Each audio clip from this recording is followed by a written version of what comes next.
What is going on, gamers? Aevatrex here, and today we're going to go ahead and talk about one of the biggest questions that I get asked, and that is because I upload Castle Clash and Lords Mobile in my videos. So a lot of people play one game and not the other, so they're always wondering, what is that game about? Is it worth my time? Is it fun? Should I get into it? So I'm going to try and break down each game. I'm going to keep it super simple because each one of these games are not just a game that you can explain in a few minutes and cover everything. So just keep that in mind. I'm just gonna cover the basics, okay? Now we're gonna go ahead and start with Castle Clash. Now Castle Clash is a game where pretty much everything revolves around your heroes. Your heroes are everything. Now you have this building here, that's your hero's altar, and this is where you either go into it to check out the heroes that you have, or you can hire your heroes. Now of course this is where the gems comes in. You use gems, you hire heroes,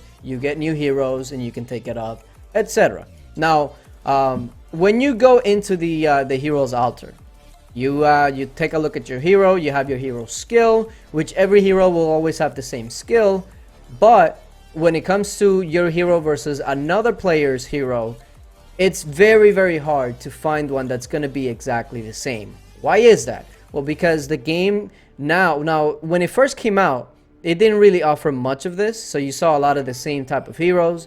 But now, about how long has this game been out? About 4 years now. There's so many ways that you can change your hero. So of course there's the hero talent. There's a lot of different talents that you can include. There's offensive talent, defensive talents, etc. And then of course there's also the crest system, which is a way to power up your heroes even more, but it's also a secondary talent, so you can start to see where some of these different combos can come in. One hero can be super offensive, another one can be super defensive, or maybe one talent can be offensive, another talent can be defensive, so you can see where it starts to be a little different. But it doesn't stop there, okay? You also have pets, and each pet does something different that it brings to this hero. There's also artifacts that brings a different set of skills. And then the equipment is also another way that your hero can be a little different. On and on and on. So there's a lot of different ways that you can customize your hero to fit your playstyle, your needs. So to be able to find a hero that's the same exact as somebody else, you're gonna have a really hard time. So as far as customization, it is definitely up there. You're gonna have a ton of different options. Now, the good thing about this is that there's so many heroes that you're gonna be able to experiment with so many, especially early on.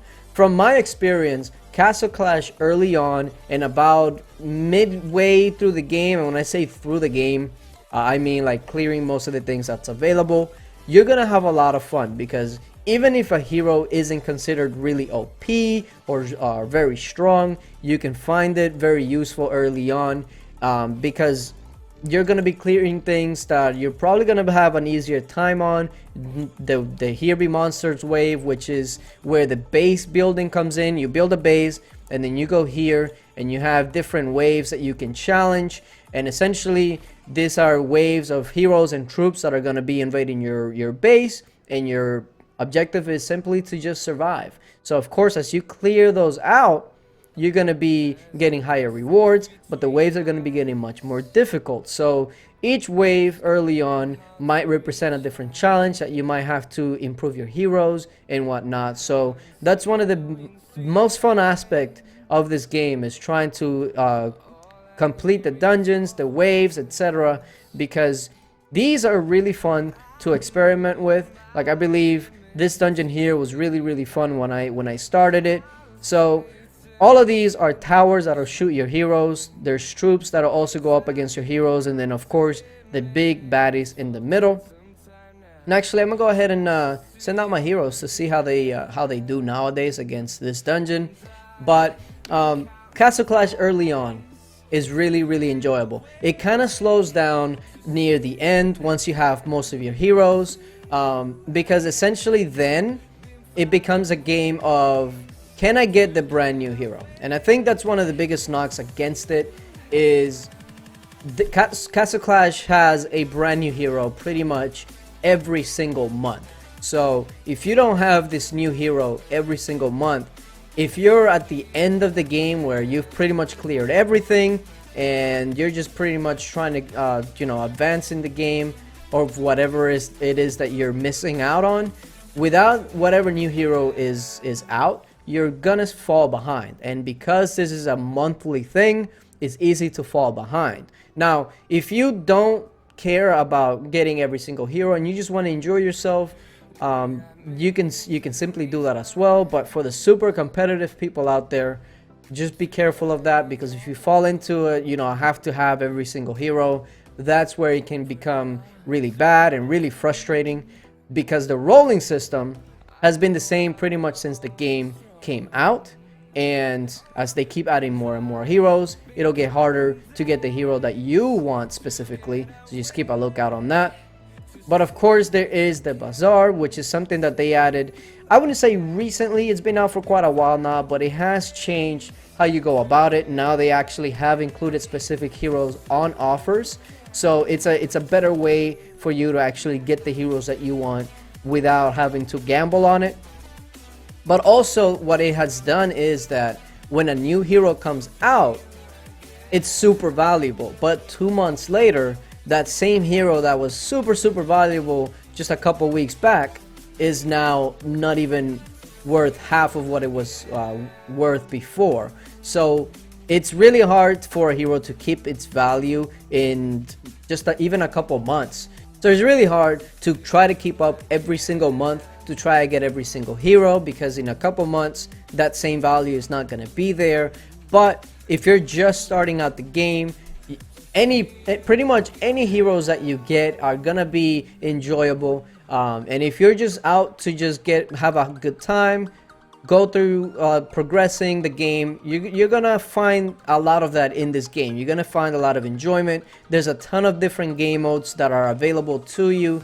You can go out and raid other players. So there's no short of game modes or of things to do. There's the guilds, there's the guild system where you do guild wars, where basically it's a competition between guilds of who can raid the best. So there's a lot of things to do, a lot of different game modes, but there's a lot of enjoyment to find here, especially if you're gonna be a new player. A lot of the updates lately have been to kind of make it easier for new players to jump right in, to have fun with the game. So if you've never tried it, or if you tried it before and didn't really find it enjoyable, maybe this would be the good time for you to jump back in and find some enjoyment on Castle Clash. So if it's something that you feel like you would actually enjoy, jump in and let me know if you actually enjoy the game. Now let's go ahead and jump into Lords Mobile. Now Lords Mobile, here we are. If you've never played Lords Mobile before, or if you're coming from Castle Clash and you jump into this game, it could seem overwhelming because there's so many things going on. And unlike Castle Clash, Lords Mobile doesn't revolve only around one thing, whereas Castle Clash pretty much everything revolves around your heroes. Lords Mobile is a bit different. Now yes, you do have heroes, which actually helps you throughout the game and not just in one thing. And a lot of the free-to-play heroes are actually very good, so it'll keep you busy with that. And the free-to-play selection is superb, so keep that in mind. But Lords Mobile is a game where there is so many different things that you can focus on depending on what you actually enjoy, that it's truly remarkable. Now of course, the heroes, let's go ahead and just start with the heroes. The heroes are very important because heroes are what's going to give you a lot of your stat boosts. They're going to help you if you're going to engage other players in war. They're going to help you in other things like the Coliseum, which is another arena, if you will, where you go up against other players' heroes in an arena style game mode. And of course, there's also monster hunting, which we'll get to in a little bit. Now, I'm going to keep things very simplistic because this is not a game that you can break down in a 7-minute video or whatnot, so just keep that in mind.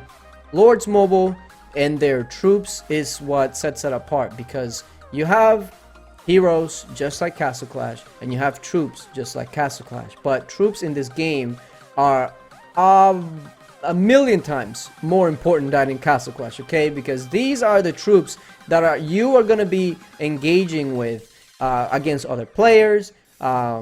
If you're going to be farming, these are the troops that you're going to be using. And of course, the map. Castle Clash is something of a bubble game where you have this little bubble that you're in, and that's your turf. And or Lord's Mobile is not like that. This is me right here, and I'm interacting with a whole huge map, which I'm going to show you right now. This is where I'm at right now. Now, this is the whole map of this one kingdom, okay? If you actually take a look at this, the whole map that you saw was in Kingdom 187. As you can tell, that means that there's hundreds of kingdoms and hundreds of thousands of players, okay? So this game is absolutely massive. And as you move around the kingdom, you meet different players, you can engage different players. There's monsters that you can hunt using the heroes that we talked about earlier. But if you want to keep it just compact, this is what you're going to be looking at for most of your experience, okay? And this is going to be your quote-unquote base. Now, you can build this pretty much how you want. Now, everybody is going to be able to build the same type of things in specific areas, but how many of each thing is going to be completely up to you. So you can customize it in that way. Another thing to note is, as far as customizing yourself, there is gear that you can go ahead and customize, and you can set up different gears, and this is where buying packs and whatnot will come into play, because to upgrade your gear you will need to start buying the packs and upgrade the gears, and different gear will start giving you different boosts. So that's something that I would absolutely make sure that you guys do your research on before you start buying packs, because if you start down the wrong path and then you restart towards another one, you're going to be wasting money. So just keep that in mind. Now, one of my favorite game modes, especially when you're starting out, are the stages, the hero stages. Now, these are stages where you use your heroes that you have available to you, and you try to pass these stages to move on, get rewards, and this is how you start gaining new heroes, but also upgrading your heroes. So essentially what you do here is you go in there, you pick 5 heroes depending on whatever you have available to you, and then you go into battle. And essentially what it is that your heroes are going to start engaging against these, I guess you can call, stages. And the whole point of this is to go ahead and try to clear these stages out. Now, some are definitely harder than others, and depending on the heroes that you have available to you, you're going to find some very difficult. You might find some somewhat easy. It just depends on what you have available to you. You also are going to be able to completely control the procs of your heroes if you so choose. So it definitely brought in a different play style. It takes you away from all the warring and everything else, all the different game modes that are available, and it's I guess you can call it a bit of a change of pace, and it's really fun. Even when I was struggling to pass some stages, I found this to be really fun, relaxing, and enjoyable, because some things require some skills. Some of them require you to do something specific. So it's a nice change of pace from all the warring. If warring is not your thing, then maybe you can start gathering, focusing on the hero chapters and all of that, and focusing on unlocking more heroes and whatnot. So this is really enjoyable, and I found it to be really fun, especially at the beginning. Now I don't really focus on it too much because I've pretty much gotten everything that I needed from it. But starting out the game, this was absolutely a joy to play with. With all of that being said, though, in this game, when it comes down to it, if you are a free-to-play player, you're never going to be useless, because if you join a guild, you can focus on gathering and making sure that the fighters in your guild do have the resources needed. You can also gather resources and trade it for speed ups that'll help your turf, your research, your troops, whatever you're focusing on. So even if you are a free-to-play player, if you play this game correctly and you focus on the right things, you're going to find success. Yes, you probably will not be able to compete with the pay-to-play players, especially the heavy ones, because the gap there is just way too massive to overcome unless you're that same type of player. But for the most part, you can avoid those players. You can enjoy the game. You can join a guild. And the guild system, let me just say this. The guild system is 100 times better than Castle Clash. Not only do you always have a nice chat history, where in Castle Clash, if you log off, the chat is completely gone and you don't know what people were talking about before you logged in, etc. The chat system here is much better. The guild system here is much better. You get rewarded for being in an active guild because you get a lot of guild gifts, which in turn you can use to upgrade yourself. So all in all, I feel like Lords Mobile would be a game that anybody, doesn't matter what you actually enjoy, you can find some enjoyment in this game, whether you're a warring type, whether you're more into the heroes aspect of the games, whether you're into just building your turf. This game pretty much offers something for everybody. Now I don't feel like Castle Clash can say the same, because a lot of the Castle Clash game modes, etc., is pretty much all the same. It's your heroes against theirs. That's pretty much all there is to it. Whereas in this game, there is so many different layers that if you enjoy heroes, we have that here. If you enjoy warring people, we have that here. If you enjoy Coliseum or arena styles, we have that here. So anything that you're pretty much into, Lords Mobile has to offer. Now, like I said, I'm keeping things pretty bare bones, keeping it super simplistic. There is so much more that I can go into in depth, whether it's Lords Mobile, whether it's Castle Clash. Just giving you guys a glimpse of what these games can offer. If you feel like you would enjoy one or the other, let me know. If you play both, then let me know which one you're enjoying currently. For myself, I am absolutely enjoying Lords Mobile infinitely more than I'm enjoying Castle Clash, just because after playing for at least over 3 years Castle Clash, it has become very it's like a vicious cycle, right? Every month you get a new hero, every 4 or 5 months you get a new game mode, but everything revolves around the heroes. And the bad thing is that now heroes are not even holding their value for very long. So it's becoming a cycle that I kind of got tired of. But Lords Mobile keeps it fresh. All the updates are not the same as the last month, except a new hero or anything like that. You don't see that often here. And a lot of the game modes, a lot of things are pretty fresh. And for now, even though it's because Lords Mobile is a newer game, and I say newer, but it's not really that new. It's been over 2 years now. But it keeps things fresh. It keeps things new. So that's what I'm really enjoying about Lords Mobile.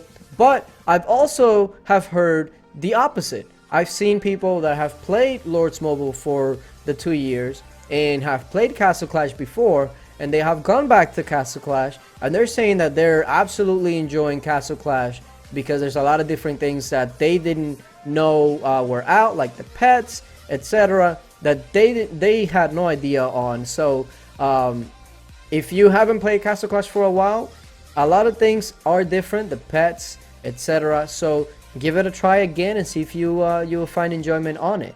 But I'll be interested to see your comments down below and see what you guys think. Lords Mobile, Castle Clash, which one do you think is the best for you? Appreciate you guys for watching, and until later, bye.